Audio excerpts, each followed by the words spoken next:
ಹೀಗೆ ಹೇಳುತ್ತದೆ, ನಾನು ನಿಮ್ಮ ಮಧ್ಯದಲ್ಲಿ ನಿವಾಸ ಮಾಡುವೆನು, ನಿಮ್ಮನ್ನು ತಳ್ಳಿ ಬಿಡುವುದಿಲ್ಲ, ನಾನು ನಿಮ್ಮ ನಡುವೆ ತಿರುಗಾಡುತ್ತಾ ನಿಮಗೆ ದೇವರಾಗಿರುವೆನು. ಹಲ್ಲೆಲೂಯಾ. ನೋಡಿ, ದೇವರಂತಾರೆ, ನಾನು ನಿಮ್ಮ ಮಧ್ಯದಲ್ಲಿ ನಿವಾಸವನ್ನು, ಅಥವಾ ನಾನು ನಿಮ್ಮ ಮಧ್ಯದಲ್ಲಿ ಇದ್ದು ನಾನು ನಿಮ್ಮ ಮಧ್ಯದಲ್ಲಿ ತಿರುಗಾಡುತ್ತೇನೆ. ದೇವರ ವಾಕ್ಯದಲ್ಲಿ ನೋಡ್ರಿ, ಒಂದೊಂದು ಕುಟುಂಬದಲ್ಲೂ ದೇವ ಪ್ರಸನ್ನತೆ ಯಾವಾಗಲೂ ಪ್ರಸನ್ನಮುಖನಾಗಿರ್ಬೇಕು. ಹಲ್ಲೆಲೂಯಾ. ಕೆಲವು ಮನೆ ಒಳಗೆ ಹೋದಾಗ ಒಂದು ತರ ನಮಗೆ ಏನೋ ಒಂದು ಸಮಾಧಾನ ಇರಲ್ಲ, ಒಂದು ನೆಮ್ಮದಿ ಇರಲ್ಲ, ಏನೋ ಒಂದು ರೀತಿ ಕಾಡುವಂತ ಒಂದು ಕಾರ್ಯಗಳು ಒಳಗಡೆ ಸೈತಾನನ ಒಂದು ಅಥವಾ ಸೈತಾನನ ಕಾರ್ಯಗಳು ಕುಟುಂಬದೊಳಗೆ ನಡೆಯುವಾಗ ಕುಟುಂಬದಲ್ಲಿ ದೇವ ಪ್ರಸನ್ನತೆ ಇರಲ್ಲ. ದೇವರ ವಾಕ್ಯ ಹೇಳ್ತದೆ, ನಾನು ನಿಮ್ಮ ಮಧ್ಯದಲ್ಲಿ ಹಲ್ಲೆಲೂಯಾ ವಾಸ ಮಾಡುವೆ. ಕರ್ತನು ನಮ್ಮ ಮಧ್ಯದಲ್ಲಿ ವಾಸ ಮಾಡುವಂತ ದೇವರಾಗಿದ್ದಾನೆ. ಆತನು ನಮ್ಮೊಳಗೆ, ಆತನು ನಮ್ಮ ಕುಟುಂಬದಲ್ಲಿ, ನಮ್ಮ ಸಭೆಯಲ್ಲಿ, ಆತ ನಮ್ಮ ಕಾರ್ಯಗಳಲ್ಲಿ ಆತನು ವಾಸ ಮಾಡುವುದೇ ಆದರೆ ಏನು ಬದಲಾವಣೆ ಆಗುತ್ತೆ? ಕವಿತೆಯನ್ನು ಓದೋಣ. ಅಪೊಸ್ತಲರ ಕೃತ್ಯ 1ನೇ ಅಧ್ಯಾಯ ನೋಡಿ 8ನೇ ವಾಕ್ಯವನ್ನು ಓದೋಣ. ಅಪೊಸ್ತಲರ ಕೃತ್ಯ 1:8 ನೋಡ್ರಿ. பரிசுத்த ஆவியானவர் உங்களிடத்தில் வரும்பொழுது நீங்கள் பலனடைந்து நல்லா கவனிக்கணும். ஆவியானவர் நம்ம மத்தியில் அசைவாடும் பொழுது, அது நம்ம இருதயத்துக்குள் அசைவாடும் பொழுது, எல்லா இடங்களிலும் நாம் கூப்பிடுகிற நேரத்தில் கர்த்தர் நம்மோடு கூட வந்து நமக்குள்ள அவர் அமர்கிற தேவனானால் கர்த்தர் செய்கிற முதலாவது காரியம் நமக்கு பலத்தை கர்த்தர் உண்டாக்குகிறார். ஆமென். ஹல்லேலூயா. ದೇವರ ವಾಕ್ಯ ಕಾಣುವುದು ಹೇಗಿದೆ? ಒಂದು ಸೆಂಟೆನ್ಸ್ ಮಾತ್ರ ಓದಿ. ಆದರೆ ಪವಿತ್ರಾತ್ಮನು ನಿಮ್ಮ ಮೇಲೆ ಬರಲು, ಅಥವಾ ನಿಮ್ಮ ಕುಟುಂಬದಲ್ಲಿ ಬರಲು, ಅಥವಾ ನಿಮ್ಮ ಸಭೆಗಳಲ್ಲಿ ಬರಲು, ಇರುವಂತಹ ಸ್ಥಳಗಳಲ್ಲಿ ಬರುವಾಗ ಮೊದಲು ನೀವು ಬಲವನ್ನು ಹೊಂದಿ ಯೆರೂಸಲೇಮಲ್ಲೂ ಸಮಾರ್ಯದಲ್ಲೂ ನೀವು ಸಾಕ್ಷಿಗಳಾಗಿರುವಿರಿ. ಹಲ್ಲೆಲೂಯಾ. ಹಲ್ಲೆಲೂಯಾ. ಬಲ, ದೇವರ ಬಲ ನಮ್ಮಲ್ಲಿ ಬರುವಾಗ ಒಂದು ಹೊಸ ವ್ಯತ್ಯಾಸವನ್ನು ಕರ್ತು ನಮ್ಮನ್ನು ಮಾರ್ಪಡಿಸುವಂತಹ ದೇವರಾಗಿದ್ದಾನೆ. ನಮ್ಮೊಳಗೆ ಆತ್ಮರಾದವರು ವಾಸ ಮಾಡಬೇಕು. ಹಲ್ಲೆಲೂಯಾ. ಹೆಚ್ಚು ಜನರ ಒಳಗಡೆ ಪವಿತ್ರಾತ್ಮನು ವಾಸ ಮಾಡ್ತಾ ಇದ್ದಾನೆ, ವಾಸ ಮಾಡ್ತಾ ಇದ್ದಾನೆ. ಪವಿತ್ರಾತ್ಮನು ವಾಸ ಮಾಡುವಂತ ಹೃದಯ ಕಂಪ್ಲೀಟೆಡ್ ಚೇಂಜ್. ಪವಿತ್ರಾತ್ಮನು ವಾಸ ಮಾಡುವಂತ ಹೃದಯ ಸಂಪೂರ್ಣವಾಗಿ ಬದಲಾವಣೆ. ನೀನು ದೇವರ ಆಲಯವಾಗಿ ಇದ್ದೀಯ ಎಂಬುದಾಗಿಯೂ ನಿನ್ನೊಳಗೆ ಪವಿತ್ರಾತ್ಮನು ವಾಸವಾಗಿದ್ದಾನೆ ಎಂಬುದಾಗಿಯೂ ನೀನು ಅರಿಯದೇ ಇದ್ದೀಯಾ?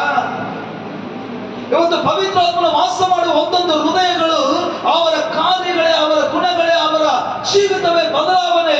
ಕರ್ತನು ಬದಲಾಯಿಸುವಂತಹ ದೇವರು. ಆಮೆನ್. ಹಲ್ಲೆಲೂಯಾ.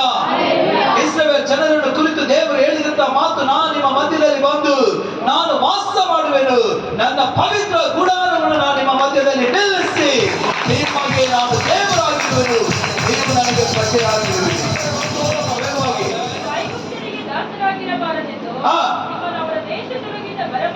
ನಿಮ್ಮನ್ನು ಅವರ ಐಗುಪ್ತ ದೇಶದಿಂದ ಬರಮಾಡಿದ ನಿಮ್ಮ ದೇವರಾದಂತ ಯೆಹೋವನು ನಾನೇ. ಹಲ್ಲೆಲೂಯಾ.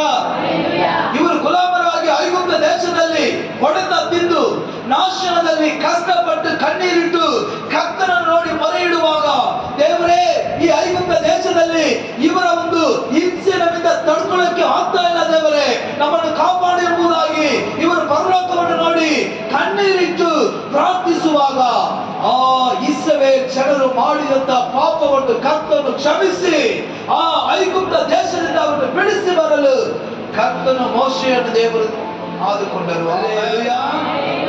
ಮೋಶೆಯನ್ನು ಇಟ್ಟು ದೇವರು ಐಗುಪ್ತ ದೇಶದಿಂದ ಇಸ್ರಾಯೇಲ್ ಜನರನ್ನ ಕಾನಾನ್ ದೇಶಕ್ಕೆ.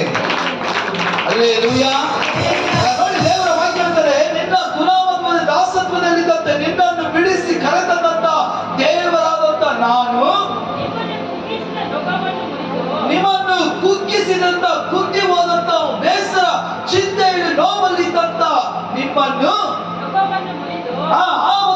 ಕಟ್ಟಿಂದ ನಿಮ್ಮನ್ನು ಮುರಿದು ನೀವು ನೆಟ್ಟಗೆ ನಿಂತು ಹಾ. ನಡೆಯುವಂತೆ ಮಾಡಿದನಲ್ಲವೇ? ನೀವು ಪಾಪದಿಂದ ಬಿಡುಗಡೆಯಾಗಿ ಪರಿಶುದ್ಧವಾಗಿ ನೆಟ್ಟಿಗೆ ನಡೆಯುವ ರೀತಿಯಲ್ಲಿ ಮಾಡಿದನಲ್ಲವೇ?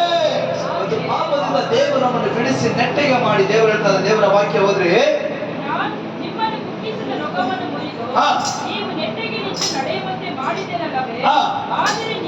ಆದರೆ ನೀವು ನನ್ನ ಮಾತನ್ನು ಕೇಳದೆ ನನ್ನ ಮಾತನ್ನು ಕೇಳದೆ ನನ್ನ ಆಜ್ಞೆಗಳೆಲ್ಲ ಅನುಸರಿಸದೆ ಅಂದರೆ ವಿಧೇಯರಾಗದೆ ನನ್ನ ನಿಯಮಗಳನ್ನು ಬೇಡವೆಂದು ಹಾ. ನನ್ನ ವಿಧಿಗಳನ್ನು ತಳ್ಳಿಬಿಟ್ಟರೆ ನನ್ನ ವಿಧಿಗಳನ್ನು ನನ್ನ ಆಜ್ಞೆಗಳನ್ನು ನೀವು ತಳ್ಳಿಬಿಟ್ಟರೆ ನೀವು ನನ್ನ ಆಜ್ಞೆಗಳನ್ನು ಅನುಸರಿಸದೆ ನೀವು ನನ್ನ ಆಜ್ಞೆಗಳನ್ನು ಅನುಸರಿಸದೆ ನನ್ನ ನಿಬಂಧನವನ್ನು ಮೀರಿ ಹಾ. ನಡೆದರೆ ನಾನು ನಿಮಗೆ ಮಾಡುವುದೇನೆಂದರೆ ಏನೆಂದರೆ ನೀವು ನನ್ನ ಆಜ್ಞೆಗಳನ್ನು ಕೈಗೊಳ್ಳದೆ ನನ್ನ ಆಜ್ಞೆಗೆ ಕಿವಿಗೊಡದೆ ನನಗೆ ನೀವು ನನ್ನ ಆಜ್ಞೆಗಳನ್ನು ಅನುಸರಿಸಿ ನಡೆಯದೆ ಹೋದರೆ ನಾನು ನಿಮಗೆ ಮಾಡಬೇಕಾದದ್ದು ಏನು ಗೊತ್ತಾ? ನಾನು ನಿಮಗೆ ಮಾಡುವುದೇನೆಂದರೆ ಹಾ. ಕ್ಷಯರೋಗ, ಚಳಿಜ್ವರ ಮುಂತಾದ ಭಯಂಕರ ವ್ಯಾಧಿಗಳನ್ನು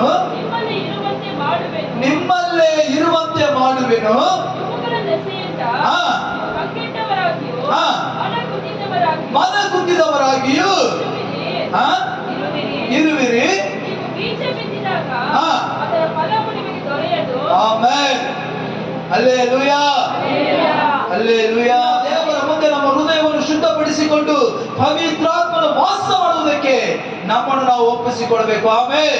ನೋಡಿ, ದೇವರ ವಾಕ್ಯದಲ್ಲಿ ನಿನ್ನ ಹೃದಯ ಶುದ್ಧವಾಗಿರಲಿ, ಆಗ ನಾನು ನಿನ್ನ ಹೃದಯದಲ್ಲಿ ಬಂದು ವಾಸ ಮಾಡುತ್ತೇನೆ ಎಂಬುದಾಗಿ ಪವಿತ್ರಾತ್ಮನ ಹೇಳುವಂತಹ ಮಾತು. ಹಲ್ಲೆಲೂಯಾ. ಏನು ಶುದ್ಧವಾಗಿರ್ಬೇಕು? ನಿನ್ನ ಪಾಳೆಯ ಶುದ್ಧವಾಗಿರ್ಬೇಕು. ಪಾಳೆಯ ಮತ್ತು ಹೃದಯ ಶುದ್ಧವಾಗಿರ್ಬೇಕು. ನಿನ್ನ ಹೃದಯದಲ್ಲಿ ಪಾಪಗಳು ಕಾಣಬಾರದು. ನಿನ್ನ ಹೃದಯದಲ್ಲಿ ಅಶುದ್ಧಗಳು ಕಾಣಬಾರದು. ನಿನ್ನ ಹೃದಯದಲ್ಲಿ ಬೇಡವಂತ ಲೋಕದ ಕಾರ್ಯಗಳು ಕಾಣಬಾರದು. ಲೋಕದ ಇಚ್ಛೆಗಳು ಕಾಣಬಾರದು.